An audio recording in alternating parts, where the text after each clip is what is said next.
Hola amigos, soy el Dr. Hall, bienvenidos a esta presentación. Vamos a repasar el tema de diferencias entre el trabajo anaeróbico y el trabajo aeróbico, obviamente cuando hacemos ejercicio. Vamos a conectar esta información, en la cual es muy importante para poder identificar estos dos trabajos, ¿no? Aeróbico y anaeróbico.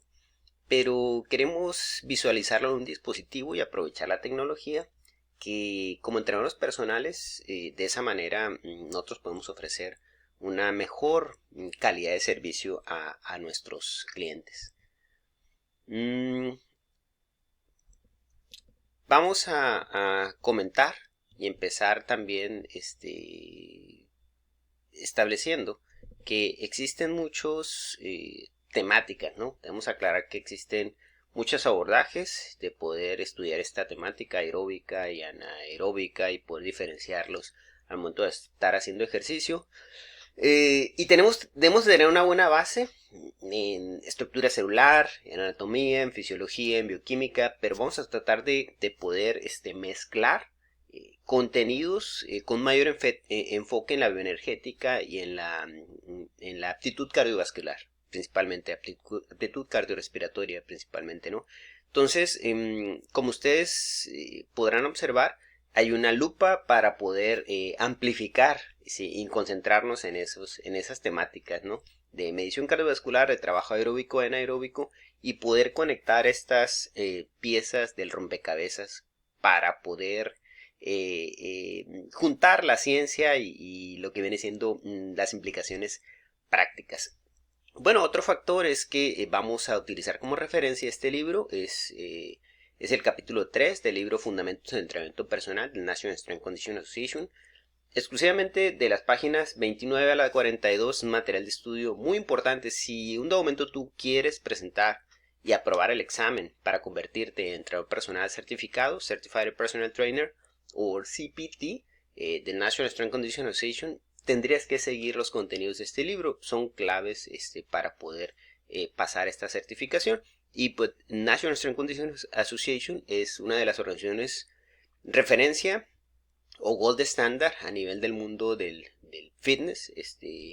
Goza realmente de un prestigio y reconocimiento en el mercado laboral, ¿no? Bueno, pasamos a la presentación comentando aspectos de bioenergética. La bioenergética estudia cómo obtenemos energía. ¿Cómo tenemos energía para vivir? Obviamente que en nuestro caso, para poder hacer ejercicio, obtenemos energía de los alimentos que vamos a comer, de los alimentos que ingerimos y principalmente, o bueno, básicamente de tres tipos de nutrientes que son carbohidratos, grasas y proteínas. De los tres podemos obtener energía. Vamos a verlo más adelante por diferentes vías, ¿no?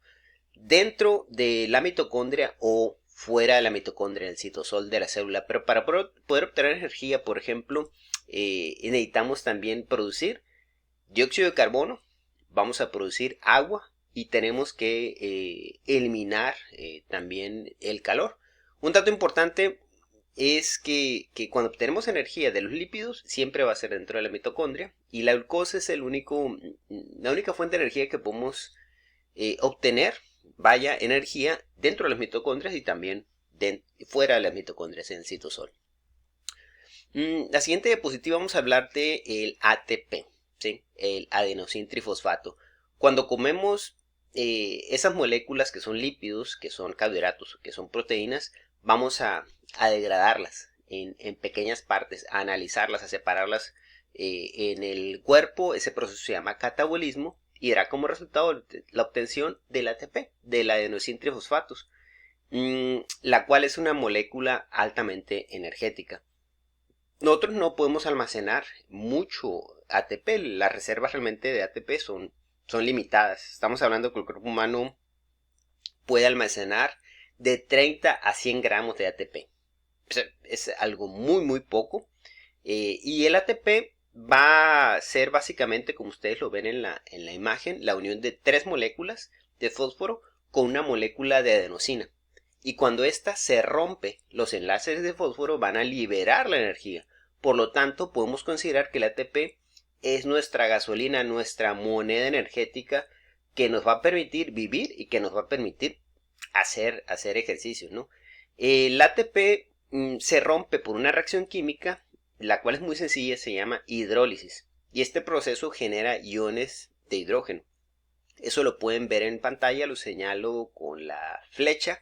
Es muy importante porque cuando se acumulan estos iones de hidrógeno en el momento de estar utilizando esta vía, se va a desarrollar una acidosis intracelular y eso va a dificultar poder hacer ejercicio, ¿sí? Entonces, vamos ahora a pasar a nuestro primer sistema de producción de energía. Es el sistema fosfágenos. Es importante entender que el músculo, como mencionamos anteriormente, almacena 80 a 100 gramos de ATP. Y este es poco. Obviamente que el ATP se acaba rápidamente, se agota. Debemos empezar a reponer este ATP por otras vías. La principal vía, la más rápida de reposición de ATP, es la vía de los fosfágenos, o también llamada fosfocreatina. Yo creo que probablemente han oído de la creatina como un suplemento ergogénico que nos ayuda a acumular estas reservas de fosfocreatina. Con un entrenamiento adecuado habrá más disponibilidad para poder rendir más y reponer el ATP al momento de estar realizando el ejercicio, ¿no? Entonces, es importante recordar que la fosfocreatina se va a agotar rápidamente. Por ejemplo, si nosotros hacemos 30 segundos de ejercicio con alta intensidad, 20, 40 segundos, por ejemplo, de ejercicio de alta intensidad, puede agotarse hasta un 75%, 70% o agotarse por completo. Por esta razón necesitamos que cuando ya no podamos con esa vía, obtener energía por otra sistema para poder seguir manteniendo los niveles de energía. Y el siguiente sistema hace referencia al sistema de la glucólisis, ¿sí? Este sistema básicamente después de los fosfágenos va a ser la glucólisis, que vamos a obtener energía por medio de la glucosa o los carbohidratos. Existen diferentes tipos de carbohidratos, pero vamos a referir a la glucosa como el principal carbohidrato que almacenamos. Tenemos la glucosa que circula en sangre o tenemos la glucosa que está almacenada en forma de glucógeno. Y la glucosa se almacena en dos partes, en el hígado o en el músculo. El cuerpo humano usualmente puede almacenar entre 400 a 500 gramos alrededor de glucosa a manera de glucógeno, ¿no? Y esto es poco, 500 gramos, en comparación con los kilos de grasa que pudiéramos nosotros almacenar. La razón por la que la glucosa se almacena de manera más reducida es porque el glucógeno requiere agua para poder almacenarse. Se requieren, por ejemplo, por cada gramo de glucógeno, se requieren 2.7 mililitros de agua. Y la grasa se almacena básicamente sin mucha agua, ¿no? Y aparte, la glucosa te va a dar 4 calorías de energía por gramo, mientras que la grasa por gramo te va a dar 9 calorías de energía. Es mucho más eficiente, ¿no? Entonces, a nuestro organismo le resulta más fácil, más rentable almacenar grasa que almacenar glucosa en forma de glucógeno, ¿no? Como puedes ver en la diapositiva, utilizamos glucosa para obtener energía de dos maneras, dos vías, ¿sí? La número uno es la manera fácil. Se llama glucólisis rápida o glucólisis anaeróbica. Se obtiene rápidamente, pero hay un impedimento, que tú de esa manera vas a generar mucho más lactato de lo normal. Y eso va, mencionamos, a producir esa hidrólisis y poder generar muchos hidrogeniones y reducir el rendimiento al hacer más ácida la célula. No tanto porque el lactato se acumule, sino la cantidad de hidrógeno, ¿no? Y esto sucede fuera de la mitocondria, en el citosol. Y la número 2 hace referencia a que se denomina glucólisis lenta o glucólisis aeróbica. Esta glucólisis va a llevarse a cabo en lo que viene siendo las mitocondrias, en presencia de oxígeno. Esta es por la vía oxidativa, por el ciclo de Krebs, que vamos a explicar en la siguiente diapositiva básicamente, ¿no? La cual tenemos aquí. Podemos ver aquí en esta imagen que vamos a hablar del sistema oxidativo, que es el último sistema de producción de energía. Podemos tener energía a partir en este sistema de los carbohidratos, de las grasas y también de las proteínas, ¿no? Vamos a hablar uno por uno. Vamos a empezar con los carbohidratos. Los oxidamos al inicio de cualquier ejercicio. Por ejemplo, si empezamos a correr, la energía que vamos a utilizar para correr a un ritmo estable, tranquilo, proviene inicialmente de los carbohidratos. Y si utilizamos ejercicio de alta intensidad, la energía obtenida va a ser de la glucólisis. Las grasas son las fuentes de energía que utilizamos cuando estamos en reposo. Actualmente, que estamos en reposo, por ejemplo, yo estoy en reposo, el 70% de mi energía va a provenir principalmente de las grasas y el 30% de los carbohidratos. Es importante, ¿por qué? Porque el sistema nervioso se va a nutrir principalmente de glucosa, de carbohidratos. Y cuando hacemos ejercicio aerobio a una intensidad no máxima, ¿sí? Abajo del 60% de tu capacidad, si estás corriendo y podemos, por ejemplo, hablar fácilmente con una persona al lado, básicamente a esa intensidad del metabolismo que nosotros vamos a necesitar o va a provenir, la energía va a ser de las grasas. Por otra parte, también podemos obtener energía de las proteínas, pero no es conveniente obtener energía de las proteínas, porque necesitamos descomponer las proteínas y para el rendimiento, para la salud, es importante poder tener proteínas para desarrollar músculo. Si obtenemos la energía de las proteínas, necesitamos destruirlas. Y obviamente que necesitamos destruir nuestro músculo, por ejemplo, ¿no?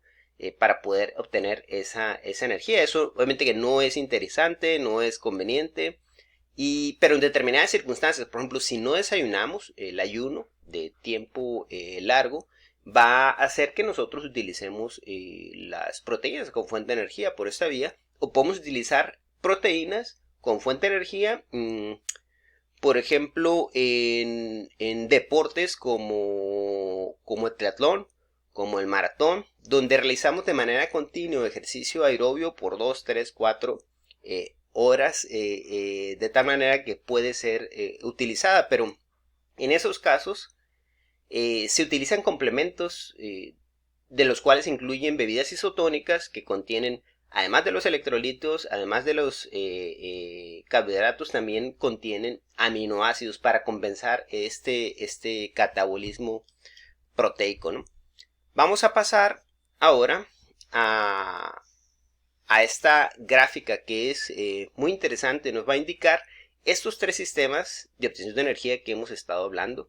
El gráfico se resume en el sistema fosfágeno, la glucólisis lenta, la glucólisis rápida y el sistema oxidativo. Como tú puedes ver, estos se superponen. Están unos sobre otros, se empalman, pero uno de ellos tiene mayor predominio en cierto momento del tiempo.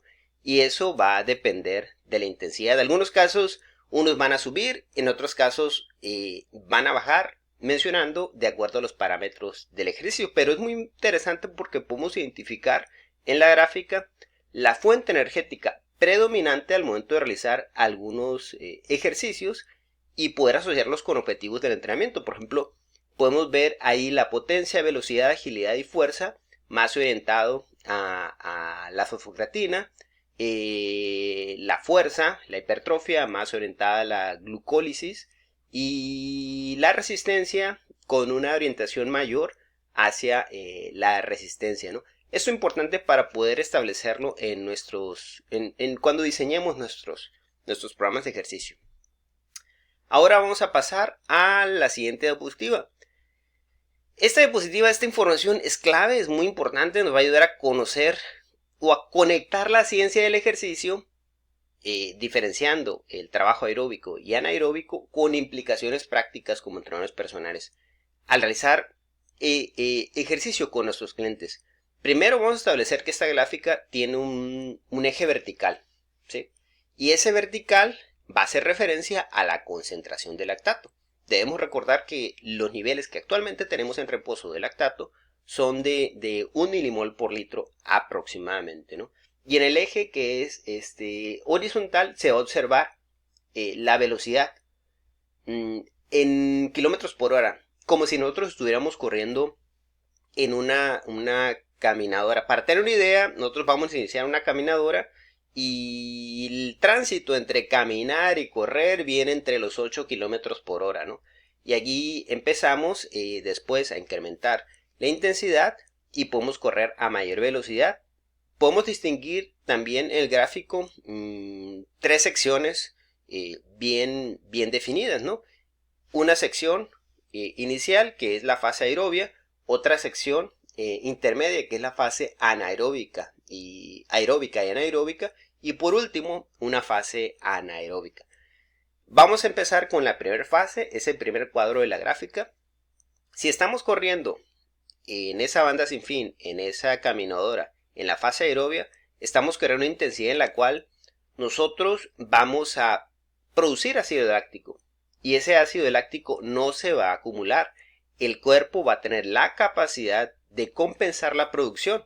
El ácido láctico no se va a eliminar o se va a compensar en la medida de que se produce con el ratio con el que se elimina, ¿sí? Y los valores de lactato se van a conservar abajo de 2 milimoles por litro, ¿sí?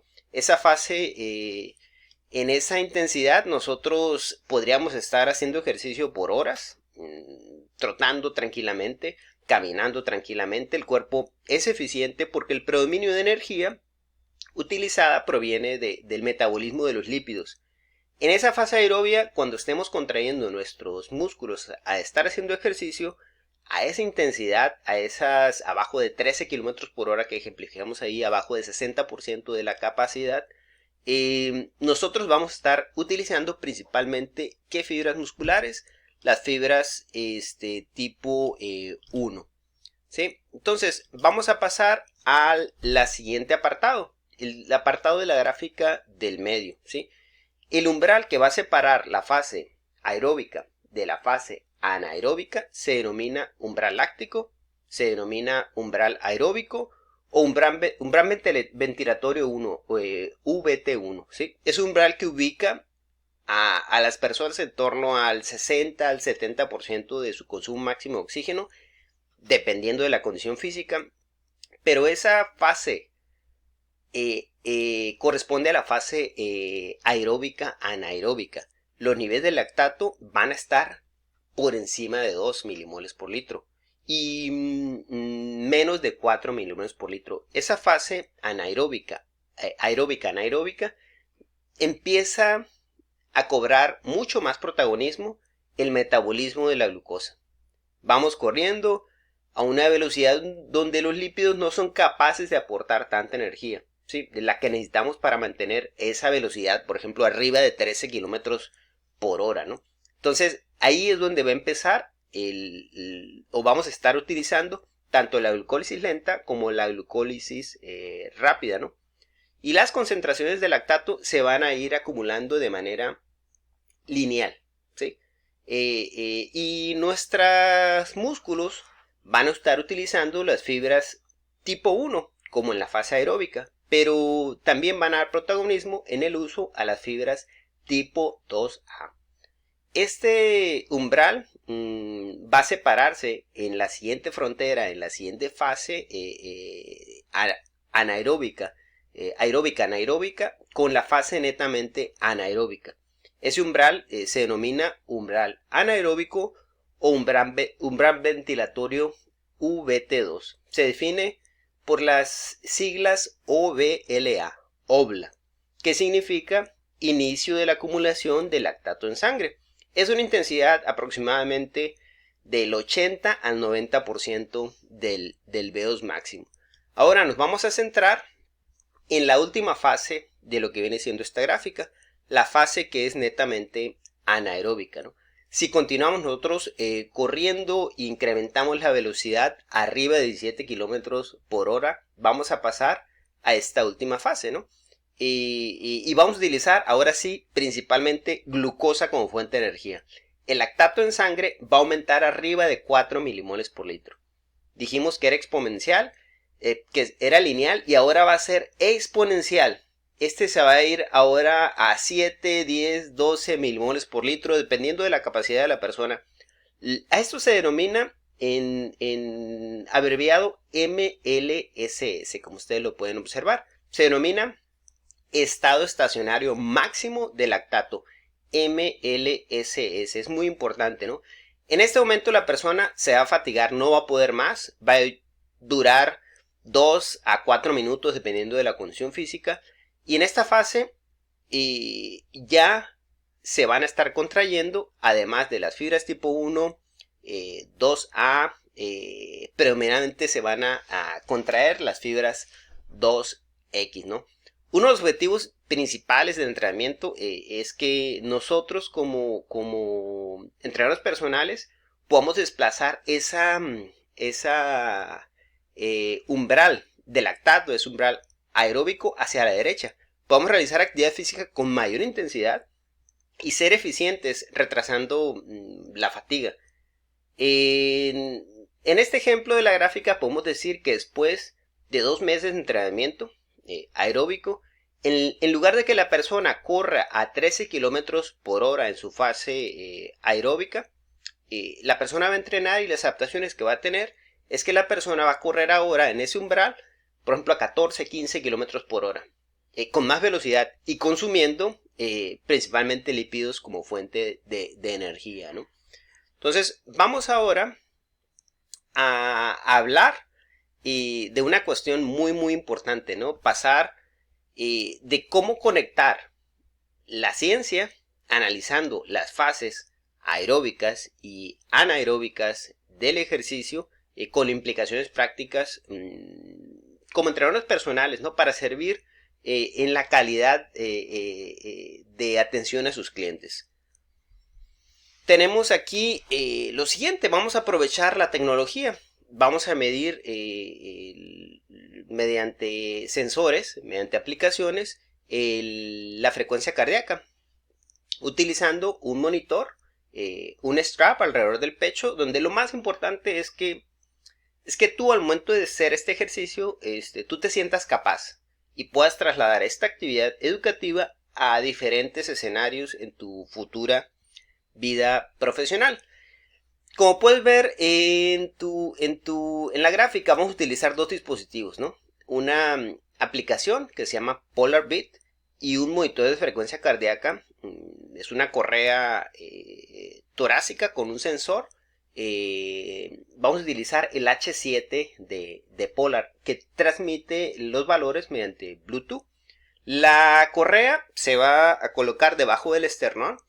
Tú puedes ayudar al cliente o el cliente se la puede poner sola. Lo importante es que el sensor haga contacto adecuado del electrodo del sensor con la piel y quede bien ajustada alrededor del pecho para que no se vaya a caer, pero también permita respirar a la persona, ¿no?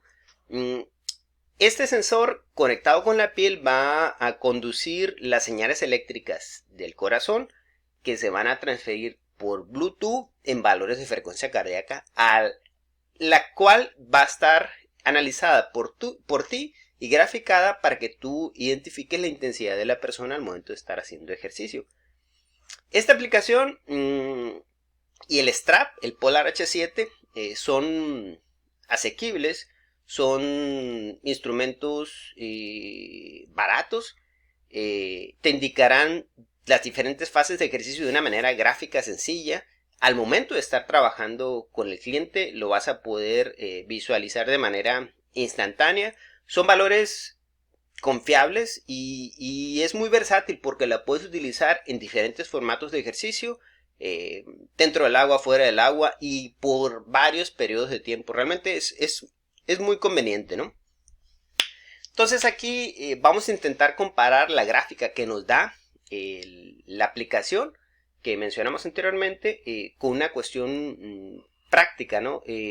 Donde puedas identificar tú los colores.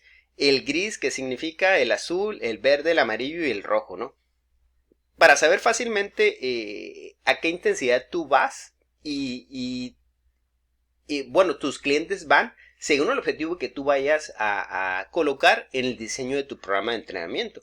Entonces, vemos aquí en esta diapositiva otro ejemplo, otra perspectiva. Amplificamos un poco los datos para poder ver que la aplicación del celular nos va a dar la posibilidad de leer estos datos de frecuencia cardíaca y asociarlos con parámetros del entrenamiento, anaeróbico o aeróbico.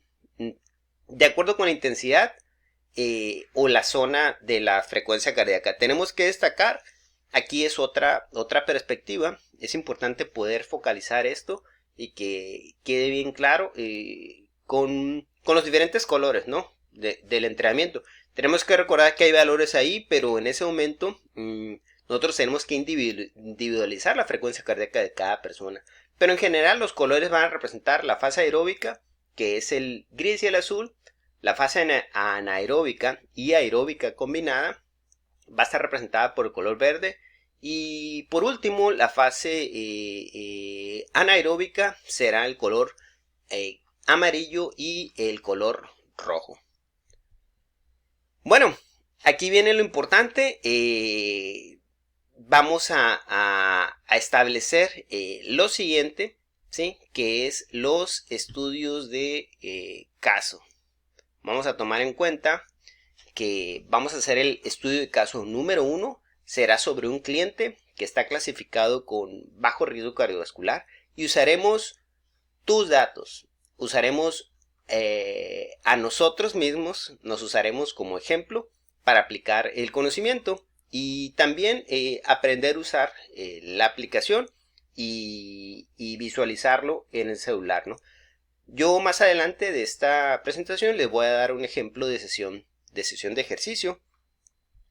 Entonces, nos vamos a organizar, como mencionamos previamente, para poner en práctica el uso de esta aplicación en equipos, posiblemente por parejas, empezando por una persona como ustedes, con factor de riesgo cardiovascular bajo. Este es mi ejemplo, son mis datos, necesitamos datos generales, información de salud general, ejercicio de la persona, datos o objetivos del entrenamiento. En mi caso yo quiero conservar mi peso, que hago ejercicio 3 veces a la semana de entrenamiento funcional y en el fin de semana me gusta hacer hiking. De manera que vamos a asociar esto en la implicación práctica con el uso de identificar la fase aeróbica y anaeróbica en nuestro celular. Tenemos aquí, por ejemplo, lo que haremos es, estoy usando mi pulsómetro, pongo el ejemplo, vamos a hacer una sesión de ejercicio, ustedes pueden hacer la que ustedes quieran. Aquí yo puse un ejemplo donde yo estoy usando el pulsómetro, el monitor de frecuencia cardíaca, estoy realizando ejercicio funcional. Sencillo, sin aditamentos o equipo, ¿sí? En formato Tabata. Son 2 bloques, 4 ejercicios, cada uno 20 segundos de actividad y 10 de descanso o de recuperación. Aquí hay otro ejemplo. Estableceremos la anatomía de los ejercicios, describiremos el patrón, las secuencias de los ejercicios y aquí estoy utilizando la aplicación Polar y el pulsómetro al momento de estar haciendo ejercicio. Esta es la segunda parte de la anatomía del ejercicio donde se describen los patrones de movimiento. Y bueno, toda la sesión de ejercicio estará disponible en YouTube. Utilizaré el pulsómetro de la aplicación Polar Beat y analizaremos los datos para establecer la fase aeróbica y anaeróbica. Aquí les muestro un ejemplo. En la pantalla tienen ustedes en la parte derecha la aplicación y en la parte izquierda estoy yo dando la clase. Lo que intentaremos es repetir algo similar y que ustedes se monitoricen con la frecuencia cardíaca, ¿no? Vamos a pasar al otro abordaje, que es más datos sobre la aplicación PolarBeat. Observaremos que esta aplicación nos da diferentes fases, aeróbicas, anaeróbicas, por colores, como mencionamos anteriormente. Gris y azul hacen referencia al trabajo aeróbico, verde, trabajo combinado, aeróbico, anaeróbico, amarillo y rojo hacen referencia al trabajo anaeróbico, ¿no? Es muy fácil de poder identificar, va a ser muy fácil poder identificarla por ti o por tu cliente también si lo utilizas, que esperemos. Tenemos también que PolarBeat podemos leer dos valores totales del tiempo del ejercicio. El tiempo que utilizas utilizando grasas como fuente de energía, aeróbico, y el tiempo anaeróbico cuando utilizas glucosa principalmente como fuente de energía. Y tenemos que destacar lo siguiente: como entrenadores personales, la mayor parte del tiempo vamos a dedicar a aplicar sesiones de ejercicio, a entrenar a los clientes, pero necesitas también evaluar para saber si se lograron los objetivos. Y con esta explicación ya estás evaluando permanentemente al momento de estar haciendo tus sesiones. Estás utilizando la tecnología y estás trabajando con las intensidades que tú esperas, ¿sí? Obviamente que con esto también educas al cliente que conozca más detalles sobre los parámetros del ejercicio. Obviamente posiblemente el poder conocerlos va a motivarse más en poder realizar actividad física en caso de que su cliente, por ejemplo, quiera definir más detalles sobre el control de su peso corporal. Estos valores se pueden compartir o se pueden referir, por ejemplo, con un nutricionista, que es un plus que podemos llegar a tener al momento de estar controlando la sesión.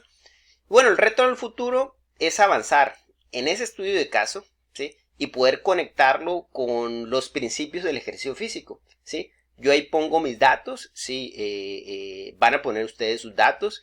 La frecuencia es el número de días a la semana que nosotros vamos a entrenar o hacer ejercicio. La intensidad es qué tan duro es para el cliente poder hacer esa actividad. El tiempo, obviamente que los minutos o la duración de la sesión. El tipo, la modalidad, en mi caso fue un protocolo Tabata. El volumen, la cantidad de gasto energético utilizado o calorías gastadas, ¿no? El patrón, la secuencia de movimientos, ya los detallamos ahí en la anatomía de la sesión de ejercicio físico. Y la progresión, el aumento gradual de la carga. En mi caso yo quiero, como mencionamos, mantener mi peso, estar libres de lesiones y tener salud. Entonces vamos a ver cada uno de sus casos y bueno, con los estudios de casos que haremos durante el curso, sabremos si llegamos o no en los parámetros del ejercicio físico a lo que recomienda el Colegio Americano de Medicina del Deporte, el ACSM. Y aquí vemos un ejemplo de lo que es el volumen en mi estudio de caso, pero eso es un ejemplo porque vamos a analizar varios. Y bueno, finalmente tenemos para ti una prueba de conocimiento. Es un examen en Kahoot, formato de preguntas de opción múltiple, ¿sí? Esas preguntas de opción múltiple son similares a las preguntas que te aparecen en el examen para poder convertirte en entrenador personal, en Certified Personal Trainer, ya sea por el ACSM o por el National Strength Conditioning Association. Y finalmente fue un placer. Soy el Dr. Hall. Gracias por atender esta clase. Nos vemos en la siguiente presentación.